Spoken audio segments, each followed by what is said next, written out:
বিধানসভা নির্বাচনকে সামনে রেখে বুধবার বিকেলে কীর্ণাহার বাধাঘাট সংলগ্ন স্থানে একটি অনুষ্ঠানে ভবনে হয়ে গেল বিজেপির বুথ বিজয় অভিযান কর্মসূচি, যেখানে নানুর বিধানসভার শতাধিক বিজেপির কর্মী সমর্থকেরা উপস্থিত থাকার পাশাপাশি হাজির ছিলেন বিজেপির রাজ্য বুথ বিজয় অভিযান কর্মসূচির কনভেনার ভক্ত বিশ্বাস, রাজ্য এসটি মোর্চার সম্পাদক শুকুল মান্ডি, বোলপুর সাংগঠনিক জেলা সভাপতি শ্যামাপদ মণ্ডল, প্রাক্তন জেলা সভাপতি সন্ন্যাসী চরণ মণ্ডল প্রমুখ। এদিন তাদের দলীয় বৈঠক থেকে বিজেপির কর্মীদের নির্দেশ দেওয়া হয় যে নানুরের 7টি বিধানসভার মধ্যে সবকটি আসনে জয় করতে না পারলেও অন্ততপক্ষে 4টি আসনে জয়লাভ করার টার্গেট বেঁধে দেন। এছাড়াও তাদের দলীয় বিষয় নিয়ে আরও বেশ কিছু গুরুত্বপূর্ণ বিষয় আলোচনা হয়ে থাকে। বৈঠক শেষে বিজেপির বোলপুর সাংগঠনিক জেলা সভাপতি শ্যামাপদ মণ্ডল নোবেলজয়ী অর্থনীতিবিদ অমর্ত্য সেনকে এসআইআর এর নোটিশ দেওয়া নিয়ে বলেন, বিডিও অফিস জানতো যে নোটিশ হবে, অমর্ত্য সেন জানতো না যে নোটিশ হবে। এমনকি সাধারণ মানুষেরও কোনো ধারণা ছিল না যে নোটিশ হবে। তাহলে কি করে যুবরাজ অভিষেক বন্দ্যোপাধ্যায় বীরভূমে এসে ঘোষণা করে দিলেন যে অমর্ত্য সেনের নোটিশ হবে? আমি তো মনে করি তৃণমূলই নোটিশ পাঠাবে, সরকারি আধিকারিকদের বাধ্য করালো।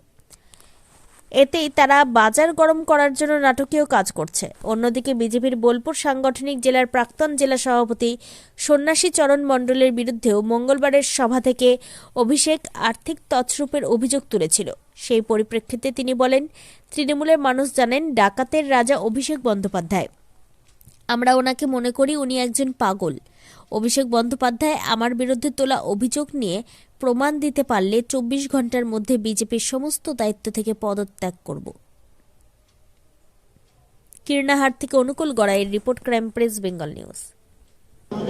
আপনারা জানেন আমাদের দলের যেটা সিস্টেম আছে শক্তি কেন্দ্র, সেই শক্তি কেন্দ্রে যারা দায়িত্ব নিয়ে কাজ করবে তাদেরকে নিয়ে একটা প্রশিক্ষণ পর্ব হলো। আমাদের এই কর্মকাণ্ডের নাম দেওয়া হয়েছে বুথ বিজয় সংকল্প অভিযান। অতএব সেই কার্যক্রম আমাদের নানুর বিধানসভার কীর্ণাহারে এখানে অনুষ্ঠিত হলো এবং আমাদের প্রায় 95 থেকে 97% কার্যকর্তা আজকে উপস্থিত। ব্যক্তিগতভাবে বিভিন্ন অসুবিধায় যারা বাইরে আছে তারা আসতে পারেনি, আর বেশিরভাগ কার্যকর্তাই আজ আমাদের উপস্থিত ছিল। সেই বিষয়ে আলোচনা হলো আগামী 26-এর নির্বাচনে আমাদের বিজয় হাসিল করতে হবে। তার জন্যে এখানে একটা প্রশিক্ষণ দেওয়া হলো, তাদের কাজ বোঝানো হলো, তাদেরকে যা যা বোঝাবার সেগুলো বোঝানো হলো, আর সেই কার্যক্রম আজকে আমাদের এখানে অনুষ্ঠিত হলো। গতকাল অভিষেক বন্দ্যোপাধ্যায় এসে একাধিক অভিযোগ করেছেন বিজেপির বিরুদ্ধে, কি বলবেন? এখন একটা কথা হচ্ছে চালুন, আমরা সবাই চালুন বুঝি তো। চালুন যদি ছুঁচের ফুটো দেখতে যায় তাহলে সেটি কি শোভা পায়? অতএব অভিষেক বন্দ্যোপাধ্যায় সে নিজে কি, সে তো ডাকাতের চোরের সর্দার। যত নদীর বালির টাকা, পাথরের টাকা, গরুর টাকা, কয়লার টাকা পুলিশের তোলা তুলছে, সেই টাকা সব তো অভিষেক বাবুর কাছে জমা হয়।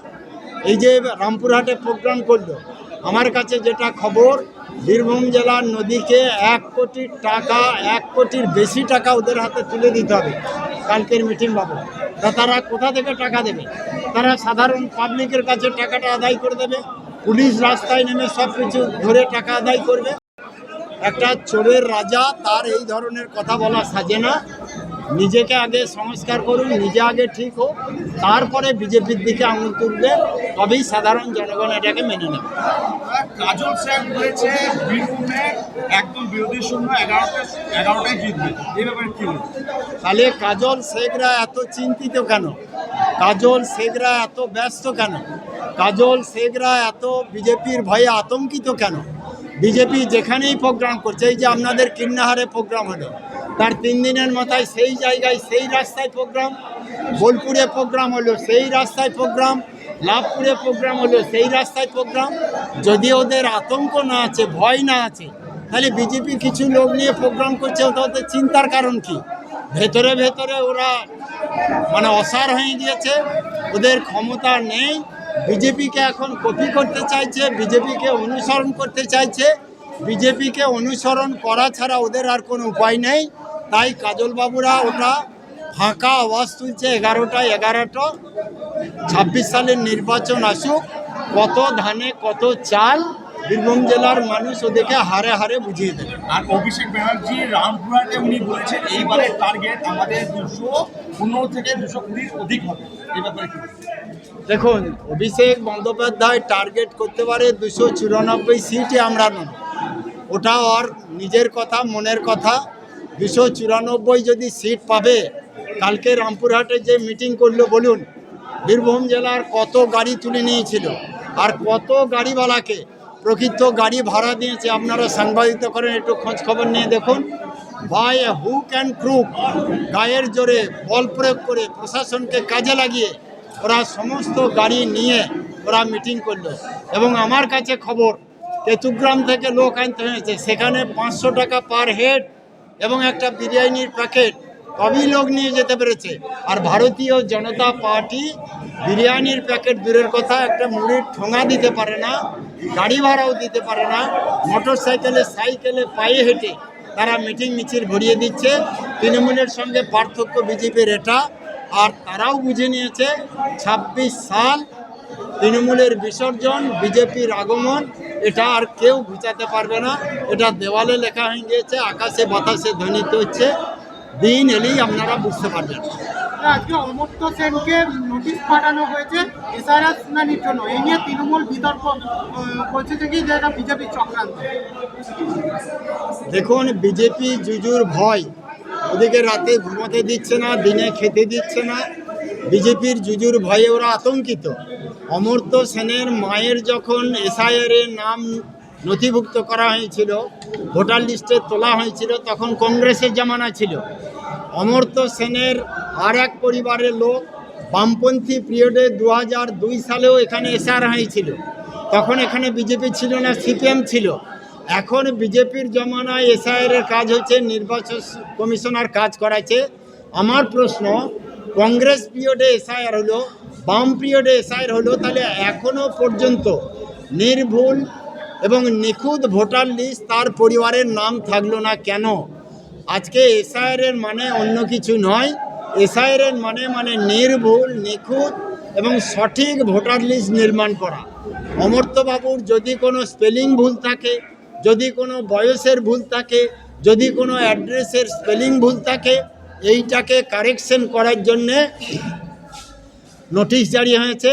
তিনি সেই তথ্য প্রমাণ আরওর কাছে জমা দেবেন, তার নির্ভুল ভোটার লিস্টে নাম উঠবে। এটা হচ্ছে এসআইআর। আর আমি সর্বোপরি একটা কথা বলতে চাই, বিডিও অফিস জানতো না যে নোটিশ হবে, অমর্ত্যবাবু জানতো না নোটিশ হবে, সাধারণ পাবলিক, শান্তিনিকেতনে তার বাড়ির দুপাশের লোক জানতো না নোটিশ হবে। কি করে যুবরাজ কাল দুপুর 12টার সময় ঘোষণা করে দিলেন যে অমর্ত্য সেনের নোটিশ হবে? আমি তো মনে করি তৃণমূলই নোটিশ করাতে সরকারি আমলাদিকে বাধ্য করালো, আর এতে বাজার গরম করতে চাইলো, এরা সহানুভূতি পেতে চাইলো, আর তার জন্যে তারা এই রকম নাটকীয় কাজ করছে।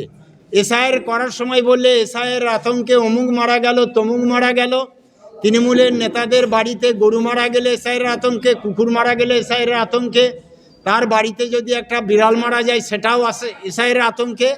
তারা বলেছিল আমরা এসআইআর মানব না, এসআইআর করতে দেবো না। এখন বড় বড় নেতা নেত্রীরাই দেখছি তাদের ঘরে ফর্ম ফিল আপ করছে, ফর্ম জমা দিচ্ছে, হিয়ারিংয়ের ডাক পেলে সুরসুর করে সেখানে যাচ্ছে। অতএব এই নাটক আর দ্বিচারিতা, তৃণমূল মানুষকে বিভ্রান্তি করে যেটা ছড়াচ্ছে, এটা খুব অন্যায় এবং এটা খুব অবৈধ। অতএব তৃণমূলকে বলবো যে কাজ নির্বাচন কমিশনার করাচ্ছে সেটা সঠিক কাজ করাচ্ছে। প্রত্যেক গ্রামে 20, 50, 100 করে মরা লোকের নাম ঢুকে থাকছে, কিছু থাকে না সেই লোকের নাম ঢুকে থাকছে, কিছু বয়সের গণ্ডগোল, কিছু নামের স্পেলিং গণ্ডগোল, কিছু বাবার গণ্ডগোল, বিভিন্ন কারেকশন করার নাম হচ্ছে হিয়ারিং এসআইআর। আর সেই কাজ এখন আমাদের বিডিও অফিসে 14 তারিখ পর্যন্ত হবে। বিডিওর অমর্ত্য সেন কোনো শত্রু নয়, আর অমর্ত্য সেন ও বিডিওকে কোনো দিন চোখে দেখেনি। অতএব বিডিওর কোনো ইচ্ছা নেই যে তাকে নোটিশ করার। তেনার ভালোর জন্যে, তেনার কংক্রিট সঠিক ভোটার লিস্টের জন্যে তাকে হয়তো বলেছে যে আপনার নথিপত্র আমাদের যে কোনোভাবে পাঠান। আর এটা নিয়ে যদি ওরা ঢাকবাজার শুরু করে, তাহলে বলবো তৃণমূল দল এটা রাজনৈতিক দল নয়, এটা একটা চোর ডাকাত গুন্ডাদের দল। আর এই দল সস্তার রাজনীতি করে ক্ষমতায় টিকতে চায়, এটা বাস্তবে এবার সত্য প্রমাণিত হবে না। এদের বিসর্জন বিদায় লেখা হয়ে গেছে, কেবল সময়ের অপেক্ষা। এর মানুষ জানেন যে ডাকাতের মানে রাজা সে হচ্ছে অভিষেক বন্দ্যোপাধ্যায়। সেই জন্য মানে পাগলে কিনা বলে ছাগলে কিনা খায়, তাই ওনার মাথা খারাপ হয়ে গেছে। 2026 নির্বাচনে নিশ্চিতভাবে ভারতীয় জনতা পার্টি পশ্চিমবাংলায় সরকার করবে। সেই জন্য উনি কোথা যাবেন, কি করবেন, সেই জন্য পাগলের মতো প্রলাপ বকছেন। ওনার যেমন চিন্তাভাবনা, সেই চিন্তাভাবনাই সকলকে ভাবিত করাচ্ছে। সেই উনি পাগলে কিনা বলে ছাগলে কিনা খায়, তাই আমরা ওনাকে মনে করি পাগল একজন। উনি তো বলছেন নাকি যে এই অভিযোগ দলের কর্মীরাই তুলেছেন। ওনাকে আমি বলতে চাই, উনি যদি এর প্রমাণ দেন তাহলে আমি 24 ঘন্টার মধ্যে ভারতীয় জনতা পার্টির সমস্ত দায়িত্ব থেকে মুক্ত হব। কি বলবেন তার উদ্দেশ্যে? উনি তো পাগল, উনি তো মাথা খারাপ হয়ে গেছে। উনি তো পশ্চিমবাংলার ডাকাতের রাজা, সেই জন্য উনি ডাকাত। ওনার চিন্তাভাবনা সবসময় চুরি, বালি পাথর গরু সমস্ত কিছু কাটমানি তো ওনার কাছে যায়। সেই জন্য ওনার যেমন চিন্তাভাবনা, সেই জন্য অন্যান্য দলের সমস্ত কার্যকর্তাকে ভাবেন যে আমি যেমন চোর সবাই চোর। সেই জন্য পাগলে কিনা বলে ছাগলে কিনা খায়। আমি ব্যক্তিগতভাবে মনে করি ওনার বিসর্জনের ঢাক বেজে গেছে, সেই জন্য উনি পাগলের মতো প্রলাপ বকছেন।